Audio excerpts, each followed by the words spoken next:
lagi di Kobar Koas Bella Ana Rani. Di sini saya sebagai host Bella Dona Bareni dan siapa nih Kak? Dan saya di sini Ana. Nah di sini kita mau bahas apa sih Kak? Kita hari ini Apa sih Kak bronkopneumonia itu? Jadi bronkopneumonia itu merupakan radang dari saluran pernafasan dari mulai bronkus sampai ke parenkim paru. 80% bronkopneumonia itu sendiri disebabkan oleh virus, lalu diikuti dengan bakteri. Tapi di beberapa kasus itu juga bisa disebabkan karena jamur. Dan bronkopneumonia ini sendiri bisa terjadi disebabkan oleh barengan, misalnya karena virus dan juga bakteri. Nah itulah yang membuatnya menjadi bahaya. Bronkopneumonia itu sendiri dia merupakan penyebab kematian nomor 1 di dunia pada anak usia di bawah 5 tahun. Wah, gitu ya Kak. Itu tuh apa sih yang menyebabkan anak tuh menjadi rentan terkena bronkopneumonia ini? Jadi, kalau teman-teman tahu kenapa sih seseorang itu bisa sakit? Seseorang sakit itu ada 3 faktor. Yang pertama itu karena orang itu sendiri. Misal kekebalan tubuhnya, gizinya itu baik atau enggak. Kedua adalah si kuman. Jadi si kuman itu sendiri apakah kuman ini tuh agresif atau enggak. Lalu yang ketiga adalah lingkungan.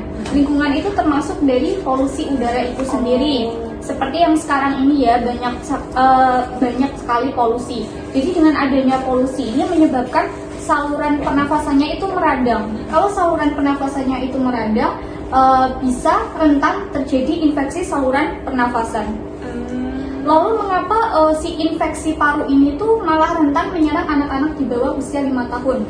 Jadi kalau kita lihat saluran pernafasan atau leher pada anak-anak dibandingkan dengan orang dewasa itu sangat beda. Ada anak-anak itu lehernya lebih pendek, lalu kemampuan untuk mengeluarkan dahaknya itu susah. Jadi kalau anak kecil banyak dahak, pilihannya cuma 2. Jadi dia ditelan atau enggak dimuntahin. Jadi itu yang membuat anak itu lebih rentan terkena infeksi paru dibandingkan orang yang lebih besar. Oh, jadi gitu Kak. Terus apa sih yang membedakan batuk pilek biasa sama batuk pilek karena dia tuh parunya terinfeksi?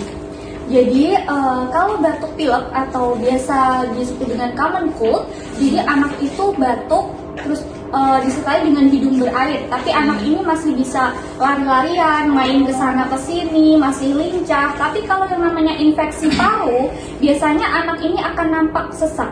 Bahkan dia saat lagi santai, lagi istirahat, nafasnya tuh ngos-ngosan. Kemudian ada di beberapa kasus ketika kita lihat itu perutnya sama dadanya, kita lihat itu ada seperti tulang yang masuk ke dalam. Terus bisa juga kita lihat dari cuping hidungnya. Jadi anak itu cuping hidungnya kembang kempis. Itu menandakan anaknya itu mencari udara saat nafas itu.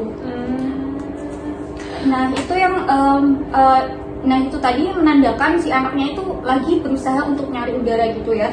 Biasanya anak yang sudah sampai sesak dia nggak mungkin tuh masih lari-larian, masih kesana kemari. Pasti dia duduk aja udah lemes gitu. Oh, tadi kan karena kekebalan tubuh yang nggak bagus ya Kak.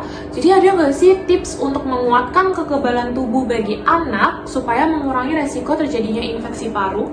Jadi pertama dari anaknya itu sendiri kita pastikan supaya gizinya itu baik. Jadi jangan berharap anaknya ini bisa kuat lawan sakit kalau gizinya saja kurang gitu. Terus kemudian bisa diperkuat dengan imunisasi.